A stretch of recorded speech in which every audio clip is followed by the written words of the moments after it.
And you just have to pick the best combination that's going to suit you. So I'm busy at work trying to figure out all possible combinations. And I did rattle off a number of them, and hopefully a little bit of it made sense.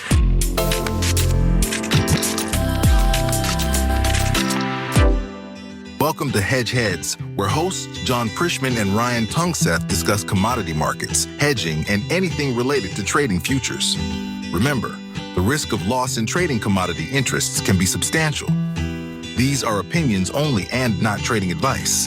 While no one knows where the market's going, they're not afraid to share some ideas. Well, it is going to be an episode where I am flying solo. Ryan is on vacation. Work vacation, I should say. He's in Arizona. He texted me here not long ago. It was 60 degrees going to 80 today, and it was 25 below here this morning. And I think that we might make it to -5. So Ryan's in a better spot than I am right now. But I'm here to carry on the old podcast. So let's dive right into what am I hearing on the phones mainly. And this is a topic that we've discussed over the last number of weeks. And without a doubt, it's still the number one.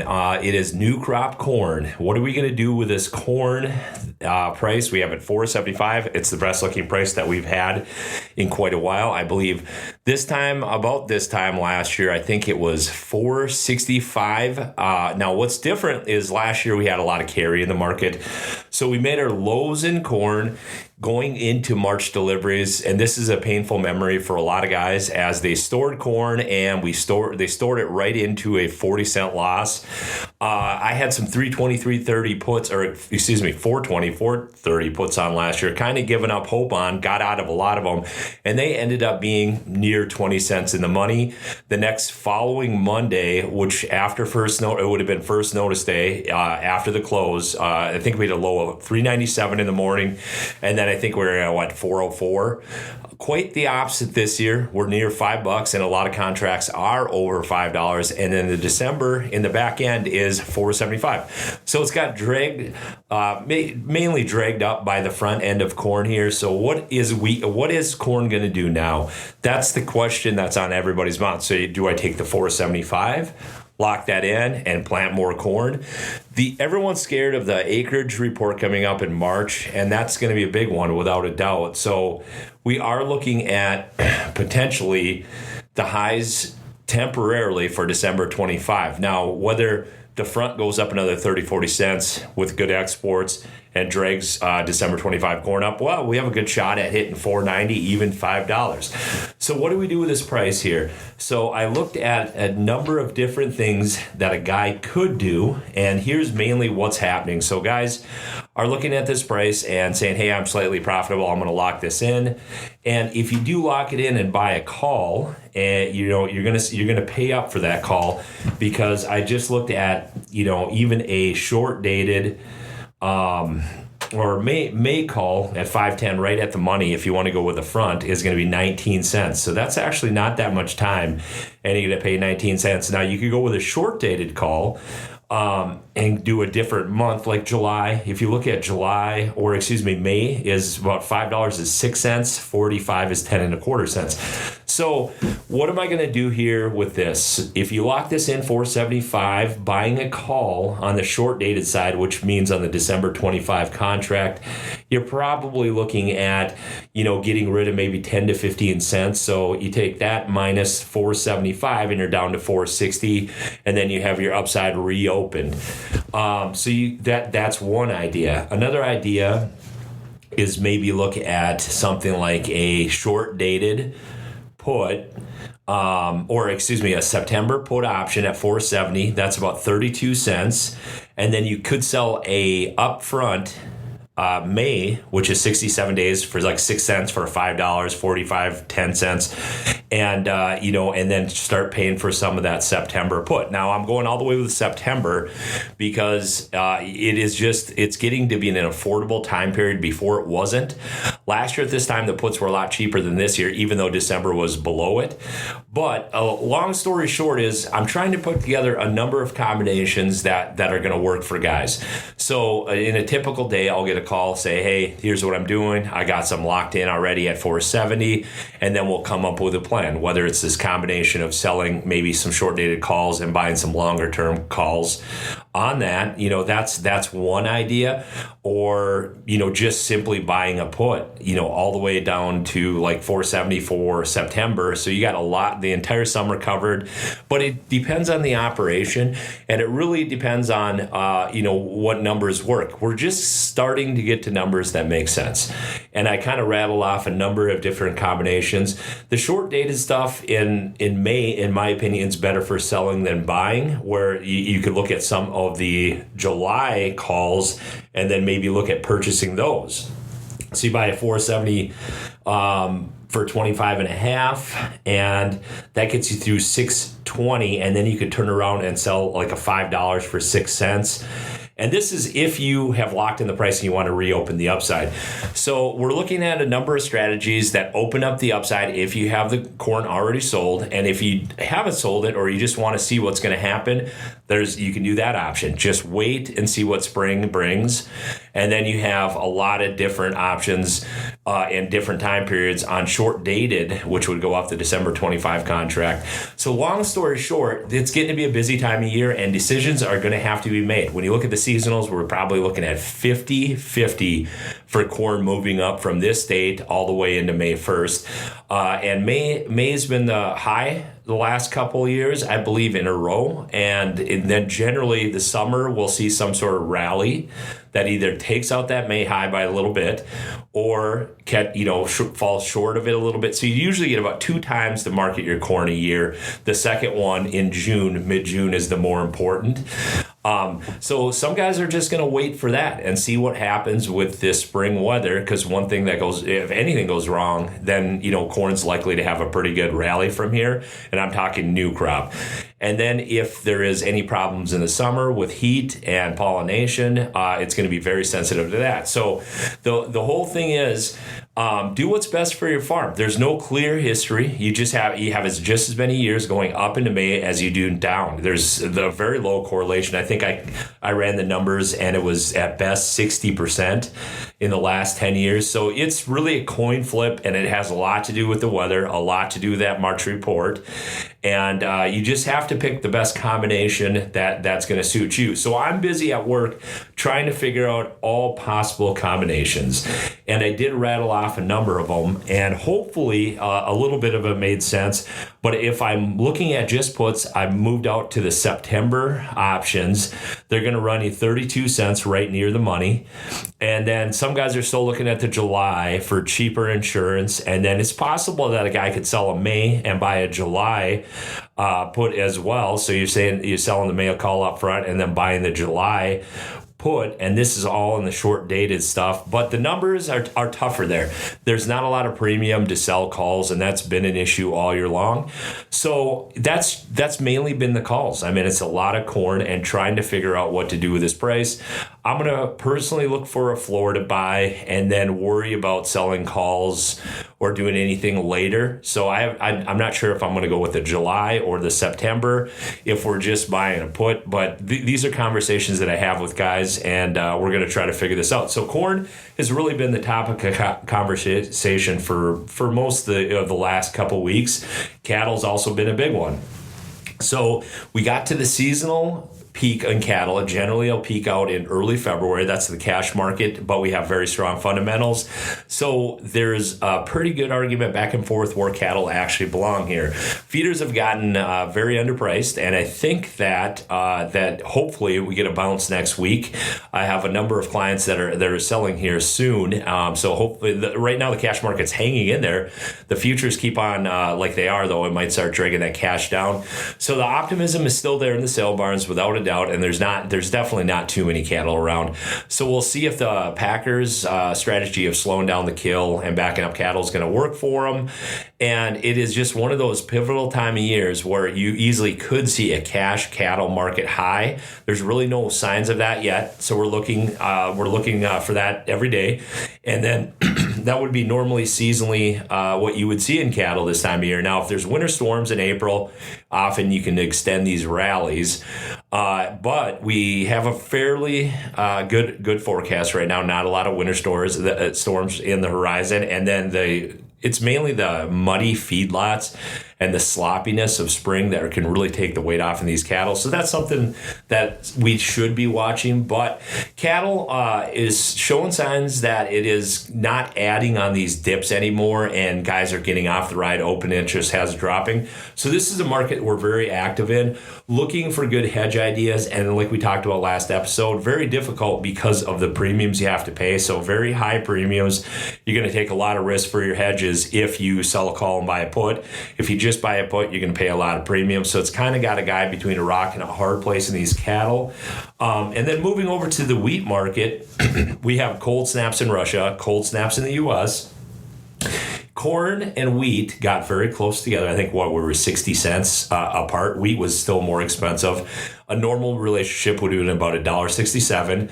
And we've since a few episodes, we were talking about this, and there were some guys that had put it on.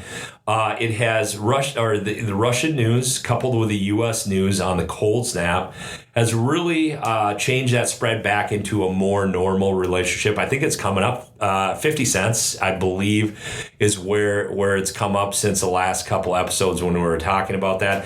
A lot of people had noted it that week, and it didn't stay down there for long. So that's getting to a more normal relationship with corn. Also, this time of year, this is where I'll start tracking some spreads. One spread in particular I'm looking at is Kansas versus Chicago. This has already been at minus 10 earlier this year. I think we're at plus 12, plus 15, somewhere there. July is the new crop, and it's a higher quality wheat. Kansas tends to outpace Chicago, and that's more in the April timeframe due to the weather. More often than not, we're dry in the Kansas City growing region, which is going to be Oklahoma, Texas, Kansas, all the way up to north, all the way to some winter wheat up in North Dakota. So it's more likely to be dry in this region, and thus you get the weather markets, and it can easily outpace Chicago. So this is a spread that I'm going to be monitoring. It's already been at minus 10, so it's been at a discount, and that was a few months ago, and now we've come up to a small premium. But if it sets up right, that's something that I would consider this time of year. And I like it because you have a long wheat on and a short wheat on. So you don't have to worry about the news on a daily basis. One protects the other one. You're looking for the higher quality wheat to outpace the lower quality wheat. And that's a spread that I like to start watching this time of year. So we have a little bit of news out of Russia and Kansas. The problem you're going to have with wheat is you can't really count on it to continue to rally. It's not going to pull up the entire complex unless we get more news that we don't know that we don't already have in the market. So you look at soybeans, who's running on fumes. You look at wheat, who has been following more than lately leading. So if wheat and soybeans don't mount a rally, it's going to be really hard for corn to mount this rally on this old crop story. But it is still a story. I mean, the exports should be excellent over the next 2 months. And it won't be too long before we're going to start focusing on the acreage. So we're at this really interesting time window where old crop corn still matters, but in about 5 weeks from now, it's going to be all talk about new crop. And this is where corn's probably going to get softer as they they don't really forget about old crop, but quit trading the old crop fundamentals. As March goes off the board, you just have May and July left. And then they start trading the new crop outlook. So if we are bearish beans, wheat going into that, and then we look at a large corn acreage, that could change things really quick for grains to the negative side.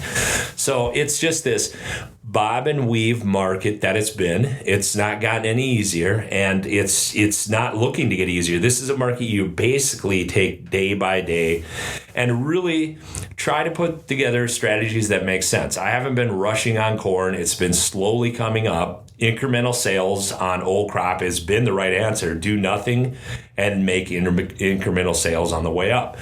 But are we running out of gas here, or are we just beginning in the corn market with much more exciting export news and just this general tightness that we have in corn? Is that going to take center stage? It's really hard to know. Is it going to be the new crop and the projected acreage, or is it going to be the old crop story? And that's why it makes it difficult to make moves. Normally this time of year, you don't have quite this story because you have a battle for acres. beans are 2.1. The ratio is 2.1, the lowest I think in 15 years. So there's not much of a battle out of soybeans, and that's why everybody's leaning on these corn acres. But nonetheless, we'll see what we have as we go forward. But I'm putting together strategies on short-dated corn stuff, and again, that's the world's worst name. It just basically means December 25 corn in different time frames. So we're looking at May and July. May, I'm more of a seller than a buyer, but the premiums aren't high. 45 at 10 and a quarter. I think 5 was at 6 cents. And then if I'm looking at puts for protection, I'm all the way out to September, although July short dated can also work. September options are on September corn, where the short dated July obviously is a December contract in the July time period. Very important time period. So depending on the operation, it really depends on which contract makes more sense for you. And then you look, like I say, you look over at the cattle, and it's also a time of year where I start looking at and start tracking some bear spreads. One I've liked in the back end is going to be that October, December, and it's something that I would like to be a part of. It's got a very strong seasonal, but I'm also very aware that cattle's still bullish. Still on the way up, that October, December was actually one of the nicer spreads. I use these spreads to sometimes top pick and bottom pick markets. They say never top pick or bottom pick, but with spreads, it's a little more forgiving, and it's kind of a hedged position. Although there's spreads that actually can make it more dangerous by having the spread on than the outright position. This year, it might happen in corn. A very popular spread is the May-December and the July-December, and then the other side of it would be bearish. So I've been talking about this butterfly on Twitter that I've been tracking. So we have a possible two different directions in corn. That's considered a market where it might be more dangerous to be in a spread. If you're on the wrong side of it, they could go two different directions for you. And vice versa. If you're on the right side of it can literally be better than an outright position. So, but that's how I like to top pick and bottom pick markets. So I'll find a market like cattle, and I'll try to track a spread that's a bear spread that works pretty good in bear spreads, and it just has good history, a very good solid history. And that's the spread I usually will try to top pick or bottom pick. And that's what we're doing in cattle right now. And then you move over to the energy complex. Some dates to be aware of is mid-March, I'm at 4, your unleaded gas, and then a little bit later is your diesel, your heating oil. Like the end of March going into mid-April, very strong window. And then you look at gas, and that's more mid-March into the end, or excuse me, mid-April. So that's a window that's very strong for energies. We're not quite there yet, but in about a month we will be, and expect the energies to move up. I always am hopeful when I start fishing in the summer that the gas price is going to be down. I'm usually disappointed in May, and this seasonal says why. It's a very strong seasonal, but really back and forth until we get there. Natural gas might have peaked out on this last of this really cold blast. We're right in the middle of it. It's going all the way down to Texas, and with any luck, that is going to be the worst of it for winter. So natural gas generally has a lot of bear spreading this time of year, and it usually goes into a downtrend. Now, we take a year like 2013, where the winter literally started in March instead of February, and it went all the way into May. That was a historic year, and the natural gas went nuts that year. Very uncommon. It's more likely that we're going to slowly warm up than cool down from here. So it's kind of a turning point for natural gas. If it has been going higher, normally it'd even peak out earlier than this. We've had some extra cold. So that's a market that's been looking like it's tired up here, but you get cold again. And that one, never say never in natural gas. Very similar to soybeans. It's a market that looks like it's down, can't rally, impossible, and then it'll surprise you, and it's often very volatile. But as we look into energies, mainly back and forth this time of year with mid-March and the end of March for diesel are the two windows that are really important for your farm.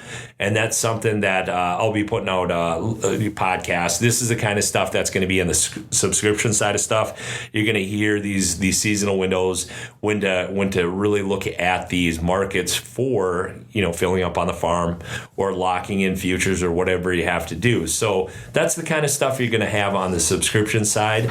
And then the rest of it, it is just the same markets that we've been dealing with. Really tough. And the best way to approach these markets is take it day by day and see what the feeling of the market is. Are they buying? Are they selling?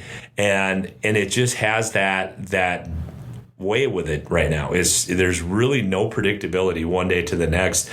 Very hard to establish these trends. You get going a couple days in one direction, then it seems to take it away, a couple days later. So it's this trader's market, this range bound in a lot of markets. Some of these markets have peaked out, maybe like cattle. Maybe some of them are waking up like wheat. That's the thing. It's always changing, and it'll be exciting again. But mainly, it's been new crop corn. Has been the conversations with a little bit of wheat. Wheat's going to get more interesting, and we'll talk a lot more about it as the growing conditions emerge from winter into spring. And the rest of it, we're just looking for, the markets that are going to start trending, start moving, and also all the spring marketings on the grains that I was talking about. We'll be busy with that. Hopefully, Ryan's warm. It's definitely different doing the podcast by myself, but it's what I have to do. I have to hold on the fort. It's freezing out. I had plenty of time to do this today, so why not? If you have any questions, just give me a call, 218-731-1578. Thanks.